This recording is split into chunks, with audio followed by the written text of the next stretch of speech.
ছোট থেকেই আমরা আর্জেন্টিনাকে অনেক পছন্দ করি, অনেক লাভ করি, এজন্য আমরা এখন র্যালি নিয়ে বের হচ্ছি। আমরা এখানে এসেছি আর্জেন্টিনার র্যালি নিয়ে বের হচ্ছি, ইতিমধ্যেই আমরা বের হব।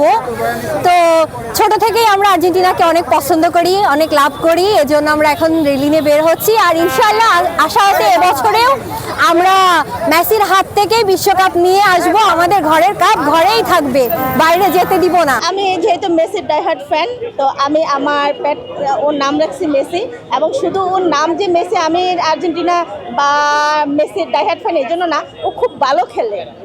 ওদের ছোট ছোট ব্যাট শপে বল পাওয়া যায়, আমি সেই বল কিনে দিয়েছি, ও ওটা দিয়ে খুব ভালো খেলে। তারা ব্রাজিলের 7 আপ দিয়ে ঘুরে, আর তাদের ব্রেনও 7 এর ভিতরে থাকে। আমরা তাদের বাপদাদের কাপ নিয়ে বসে থাকি না। আমরা মেসিকে 2022 সালে কাপ নিতে দেখেছি, এবং ইনশাল্লাহ 2026 সালে কাপ নিতে দেখবো। এত বছর ধরে আমরা দলের শিকার হয়ে এসেছি, এইবার কিন্তু ওই যে চাপটা এবং প্রেশারটা কিন্তু আমাদের উপর নেই। তারা নির্ভর হয়ে খেলবে, আমরা এনজয় করবো।